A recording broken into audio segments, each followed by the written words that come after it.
Welcome to the news. The AgBiz Agribusiness Confidence Index rebounded to 51 points in the third quarter of 2020. This follows the deterioration from the 50-point mark to 39 in the second quarter. The subsectors that were severely affected by lockdown regulations included the wine and tobacco industries, of which sales were prohibited for certain periods. Wandile Setlobo from AgBiz explains what contributed to these results. What contributed to the uptick that we saw is pretty much about 7 of those sub-indices. Where we began to see some bit of pessimism is on employment side. And we think that the regulations that were put in place to control the movement of people because of this pandemic might have led to that pessimism. And when the numbers come up, we do think that there would be a decline in employment. And obviously the cost of capital is one of the issues where we saw that recording on a negative side. And I think that that's where farmers are worried about, but it's not so much of the interest rates are high, but I think given that we are on junk status, we are also having COVID-19. Those factors are contributing to financing institutions becoming risk averse on agriculture. And the quick more point I would mention is that while this is optimism in agriculture, there are some subsectors such as wine and tobacco, which when we look closely on the results, we see that they are in bad shape. But overall, the sector is in relatively good shape. Sauvignon Blanc South Africa recently announced the finalists in the 2020 Sauvignon Blanc SA Top 10 competition. A total of 96 producers entered 149 wines for this year's competition.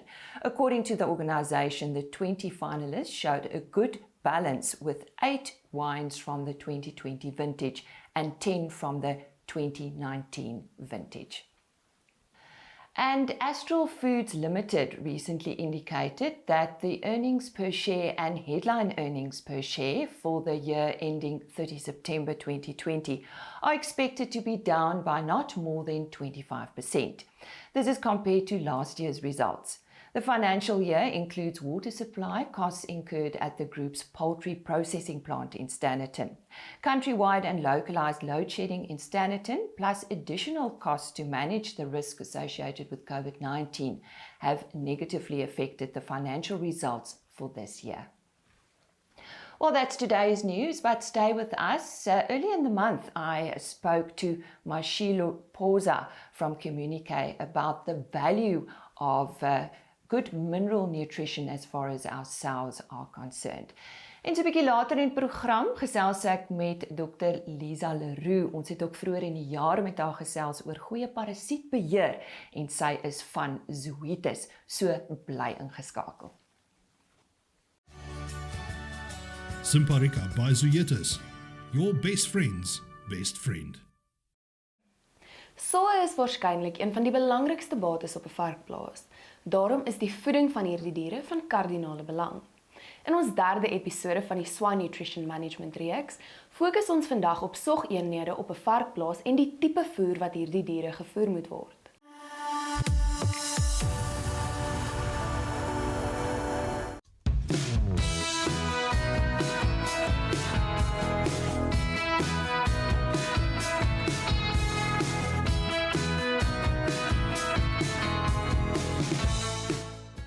In die jongstal is waar alles begin. Dit is waar die toekomstige groeivarke gebore word. Vir die saam optimaal te produseer is dit belangrik dat daar baie mooi gekyk word na die saam. Saam word vanaf die droësogeenheid geskuif na die jongstal toe 5 dae voordat hulle jong. Tydens hierdie periode word die saam 'n spesiale transisievoer gevoer wat verseker dat die sprong vanaf die lae densiteit droësogvoer na die hoë densiteit laktasievoer nie te groot is nie. Sodra die saal begin jong, word hulle laktasievoer gevoer wat spesiaal geformuleer is vir hoë melkproduksie. Terende sog eet omtrent 6 kg per dag en dis baie belangrik dat sy vrylik toegang tot water het, omdat water so 'n belangrike komponent van melk is. Hoë melkproduksie verseker dat die swaarste moontlike varkies gespeen word aan die einde van die laktasieperiode. Daar kan soveel as 16 varkies lewendig gebore word. Tydens die jong proses probeer ons om so min as moontlik in te meng, want ons beoog om die proses so natuurlik as moontlik te hou. Varkies bly gewoonlik vir 28 dae by hulle ma. Na die 28 dae word die varkies gespeen en die saal word weer binne 5 dae gedek.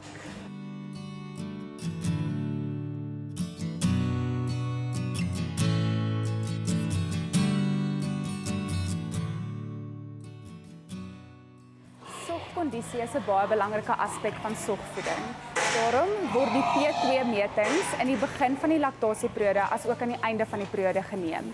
Met die inligting is dit dan SwiNE se verantwoordelikheid om 'n plaasspesifieke voerprogram te ontwikkel sodat ons die sae so naas moontlik aan hulle behoeftes voer tydens die droogsoogperiode. Die sae word na die droogsoogeenheid toe geskuif nadat hulle geïnsemineer is en hulle bly in die droogsoogeenheid vir die totale dragtigheidsperiode wat omtrent 110 tot 114 dae is. Varke is sosiale diere en die welstand van hierdie diere is vir die varkindustrie as ook die boere van Suid-Afrika baie belangrik. Daarom word sae in groepe behuis en nie meer in individuele krappe soos in die verlede nie. 'n Gilt of 'n jong soggie is 'n vroulike dier wat nog nie gejong het nie. En dit is baie belangrik dat ons hulle ontwikkeling fyn monitor. So om dit te doen, weeg ons gilts vanaf 'n 22 weke ouderdom elke 2 weke tot omtrent 28 weke of 30 weke.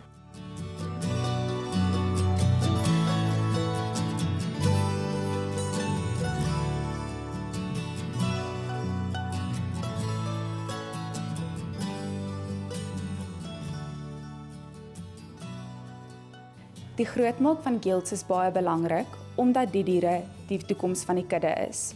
Daar word van elke gilt se gewig rekord gehou en die data word dan geanalyseer om seker te maak die diere ontwikkel volgens hulle gegeewe teikens. So om seker te maak die diere groei nie te vinnig of te stadig nie. Wanneer die diere nie volgens hulle gegeewe teikens ontwikkel nie, kan dit die toekomstige produksie van die plaas negatief beïnvloed, omdat die diere dan nie optimaal produseer nie. Een sog produseer omtrent 2000 kg vleis per jaar.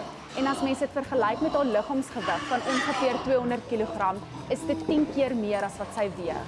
Hierdie diere is volwaar ongelooflik.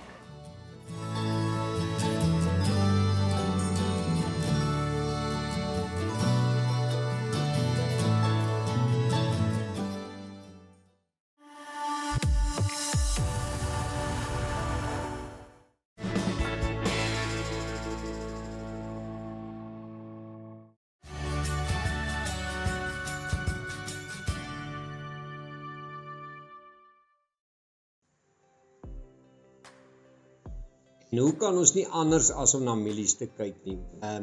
Ek kan onthou wat baie boere was bekommerd geweest toe die prys hier by R2500 per ton is. En hier kyk ek na die wit mielie, na baie kontrak. En baie boere was net so bekommerd. Hulle het gesê, Frans, joh, kan die prys ooit hierdie jare bietjie lig en lewe kry? En skielik, daar gaan hy op. En ek het net nou die dag met iemand gepraat toe ek hierdie grafiekie hier sien, en ek sien hierdie stygende wig wat hier is. Nou, 'n stygende wig stuur gewoonlik die prys 'n bietjie laer oor tyd. Maar toe sê ek vir die boer een ding, onthou altyd, wanneer jy 'n sagte kommoditeit kry wat lyk of hy wil braai, moenie sommer net dink die prys kan daal nie. Want wat het ons gekry op hierdie punt hierso rondom die 31ste Augustus, eerste week van September, kry ons dat skielik is daar springkane en die graad van mielies lyk nie reg nie en daar hardloop die prys. So onthou altyd vir die boere, terwyl jy jou produk het en die momentum is na bo, het kan lekker gaan, maar nou wil ek waarsku.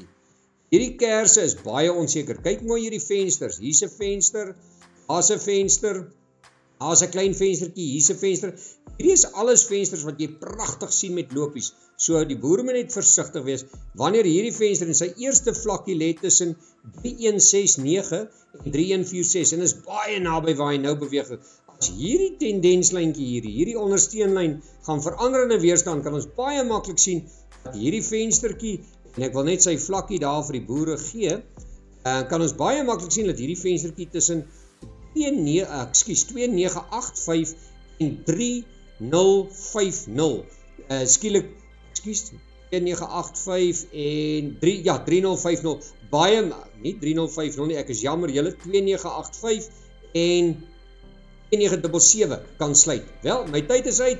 Ons gesels weer www.fransdeklerk.com vir meer inligting. Tot volgende. NutriFeeds, die formule vir sukses. Communique. We use global knowledge strengthened by local research and expertise to produce feed for food for the future. Sows are a crucial part of a piggery, and helping the sow by improving her nutrition can have a very big impact, of course, on profitability. And that's our topic of discussion this morning with Chemunique, and I'd like to welcome Mashilo Phosa. Welcome, Mashilo. Thanks very much. Yeah. Okay. Tell me, why is sow nutrition, and more specifically trace mineral nutrition, so important? You know what, firstly, I think, with the sow, they're quite important because, to me, they're like the engine of a farm. They're there to produce piglets, which farmers can sell at the end of the day. But coming into nutrition, specifically trace minerals, it is important because, they serve some big functions within the sow's body, physiologically and otherwise. So they needs to be taken care of nutritionally in the form of, providing the required, trace minerals. So how does a farmer realize his or her return on investment on sows with the use of these minerals? Firstly is to look into saying that, a farmer can mostly make, profit out of his sow based on the fact that, they need to go beyond what we call parity number 4 or number 3. Which means that, by parity number 3, that's where the farmers break evening. And when you go beyond parity number 4 or 3, you basically start making profit. But it's not just only that. The sow itself needs to give you anything between 11 to 15 piglets per litre. And those piglets, they need to be at birth, born with a weight that is more than 1 kg. That basically minimize the chance of having high mortalities, because with a piglet birth weight of more than 1 kg, you tend to have a good growth out of the piglets. So the more they grow, the better the farmer makes money. So those are the few aspects that tends to influence the return on investment for a particular farmer, especially your pig farmer. Mashilo, on farm level, what is the most important or common problems or challenges related to sow mineral nutrition? The biggest one, which I've basically looked into, it's what they call lameness. Lameness is basically when sows are lame and they're limping and all that. Of course, it's an animal welfare issue. But the biggest problem back to the farmer is that, because of lame due to, poor trace mineral nutrition, you tend to have those sows being culled or removed from farm early, so they don't evenly go to your parity number 4. So which basically means that if they don't go beyond parity 4, or they get removed before they reach parity 3 or 4, it means the farmer has lost money on his investment into that particular sow. So culling is mostly, one of the biggest problems, especially through the problem of lameness on sows, which many times can be improved through trace mineral nutrition, basically providing the correct type of minerals to those sows. Does bioavailability matter? It does. In trace minerals, we normally talk about both, 2 types. You've got inorganic minerals and you've got organic trace minerals. The 2 differs in terms of their bioavailability. Most of the organic trace minerals, they're 100% or close to 100% bioavailable, but your inorganic, many times they're not. What I mean by that is that, they are included into the pig feed, they get eaten, but most of it get excreted. So it's not being absorbed by the sow so that it can use it to maintain its own body and to be able to produce what is required to produce. Now, if we look at sow production, there are different phases and cycles. What are the most important phases, and does the mineral requirements differ between these phases? They do. And with regard to the different phases, which one is important? To me, all the phases are important. But obviously, one has to go back and say, what are those phases? You're talking about, gestation phase, basically meaning that the sow is pregnant. You go to farrowing or lactation phase, and you're still going to go back to saying, it's a cycle of saying that, this animal, that's why I referred to them earlier to say that the engine of a farm, because they have to keep on producing piglets throughout the year. So with the different phases, yes, they are all important, and the minerals, they differ Why do they differ is quite simple. When you talk about gestation phase, what normally happens is that remember the sow then is pregnant. So it has to feed the young piglets inside the womb, or the uterus basically. And when you talk about lactation, that's when they're producing milk. So for the sow, it needs or it requires more nutrients or more minerals so that it can produce that more milk for the young piglets. Our big thanks to Mashilo Phosa. He's from Chemunique, and he shared some valuable information on sow nutrition. Chemunique. We use global knowledge strengthened by local research and expertise to produce feed for food for the future.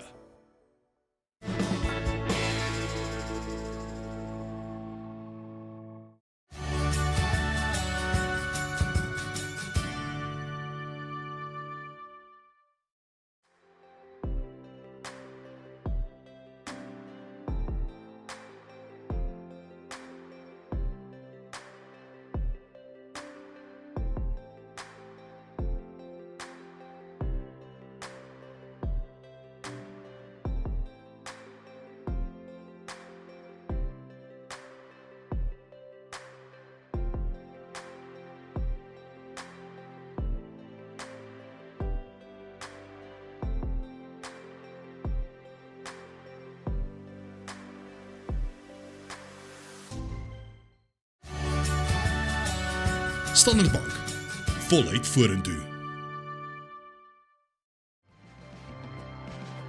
Simparica by Zoetis, your best friend's best friend. Liza Roux van Zoetis gesels vanoggend weer met ons oor bosluise op ons honde. Maar ons fokus vandag meer spesifiek op Simparica en die effektiwiteit daarvan op ander buitende insekte of parasiete. Kom ons gesels oor die vlooi. Wat is die lewensiklus van 'n vlooi? Ja, in ideale omstandighede, waar humiditeit en temperatuur net reg is dit omtrent so 2 tot 3 weke. 5% van die lewensiklus van 'n vlooi is op die hond self. En dit is die tipie van die ysberg en dit is wat ons kan sien, die volwasse vlooi op die hond. 95% is die onvolwasse stadia wat in die omgewing is. So die volwasse vlooi lê eiertjies, dit sal afval in krakies in die mat of in die tapuit of daar waar die hond slaap, sal daai eiertjie lê. So uit die eier broei larfies 1, 2 en 3 wat 'n papie vorm en uit die papie sal weer 'n volwasse vlooi kom. So dit vat so 2 tot 3 weke as al die omstandighede reg is vir die lewensiklus van die vlooi. Kan honde ook ander siektes en kwale by vlooie kry? Ja, beslis. Vlooie is die tussengasheer vir lintworm, dit Palladium. So as 'n mens vlooie effektief beheer, dan het mens nie 'n probleem met daai spesifieke lintworm nie. Vlooie veroorsaak ook vlooibytallergie en net een vlooi se speeksel is nodig vir honde wat baie sensitief is om daai allergiese reaksie in hulle velle aan die gang te sit. En dan is dit vlooibytallergie dermatitis. So dit is sekerlik die algemeenste velkwaal wat 'n mens sien as vlooie nie goed kan beheer word nie. En Simparica bied hierdie produk ook weerstand teen hierdie buitende insekte. Absoluut. Simparica is baie effektief teen vlooie, albei die vlooi spesies, is ook weerstandbiedende vlooie teen ander spesifieke ouer middels. Sal Simparica baie effektief werk binne 3 ure begin om vlooie dood te maak, asook al 3 die meid spesies wat ons in Suid-Afrika kry, baie effektief. En dit was Liza Roux van Zoetis wat met ons gesels het oor Simparica en die hulp wat hierdie produk bied vir ander buitende insekte op ons honde. Simparica by Zoetis, your best friend's best friend.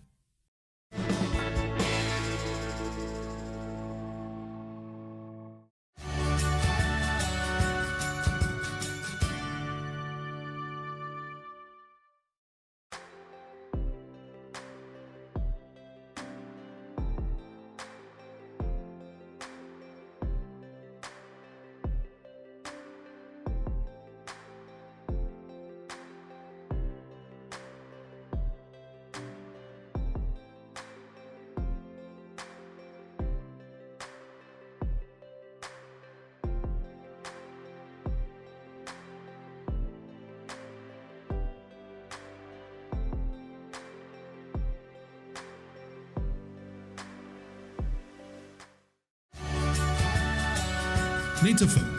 Grow more with less.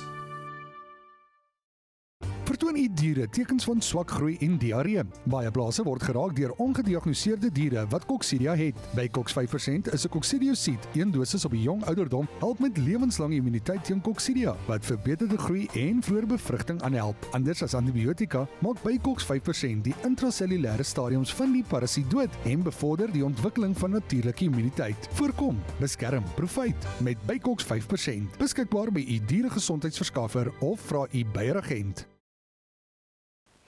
Don't miss Friday's episode of Plaas TV when Farners Linda from GWK chats to us about the issues in the cotton industry in South Africa.